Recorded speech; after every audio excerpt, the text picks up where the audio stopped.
As we move out of the pandemic, many are talking about using this as an opportunity for a green, sustainable recovery, whatever that means. And world leaders are talking about building back better, promising green investments and setting vague and distant climate targets in order to say that they are taking climate action.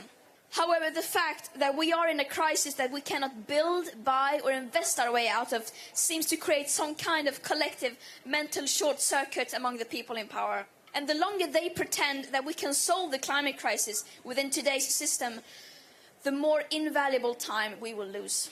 For more on this story, we can go across to France 24's Nick Spicer standing by in Berlin. Nick, you just heard there from Greta Thunberg, calling on activists to keep up the pressure. Just how popular is this youth movement for climate action in Germany?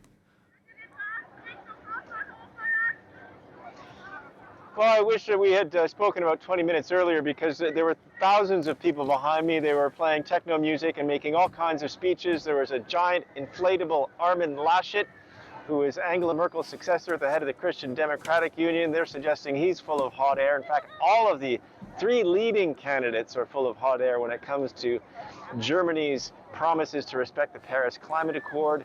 That includes the leader of the Greens, Angela Merkel. They think the Greens are not doing enough, and they think the Social Democrats are not doing enough.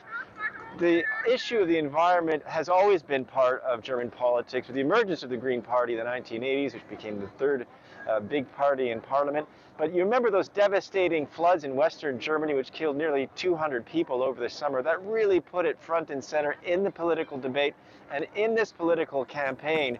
I think the parties, it's safe to say, are trying to out-green each other. It is really something that all of the politicians are promising to take action on. And Nick, the election is on Sunday. It's Friday today. Do we know what's going to happen? We have absolutely no idea what's going to happen. I mean, the polls are very tight. If you look at the past 4 months of the three parties that I mentioned, so Merkel, CDU, the Social Democrats, and the Greens, each of them has been the front runner at one point in the polls. It's been a yo-yo of pollsters' work this past election season for various reasons. Merkel's successor, Armin Laschet, has been hapless. He's had some gaffes. It turned out that Annalena Baerbock, who was a media darling for the Greens at one point, had plagiarized or had their ghostwriter plagiarize part of the book she put out and maybe didn't quite declare all of her income. The stalwart Olaf Scholz, who was with his Social Democratic Party far down in the polls at the beginning of this race, managed to rise up and become seen as almost Angela Merkel's successor, a man of stability.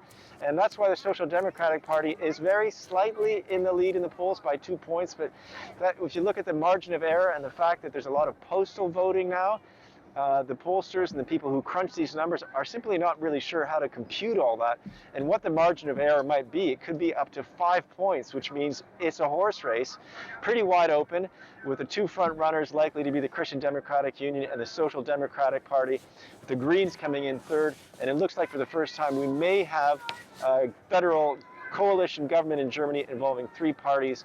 After the vote, this isn't Britain. This isn't a first-past-the-post system. There will be months of coalition talks. Angela Merkel will remain as the interim chancellor until those talks are concluded, and we know the name of the next chancellor. Nick, thank you very much for that. Nick Spicer there reporting there from Berlin.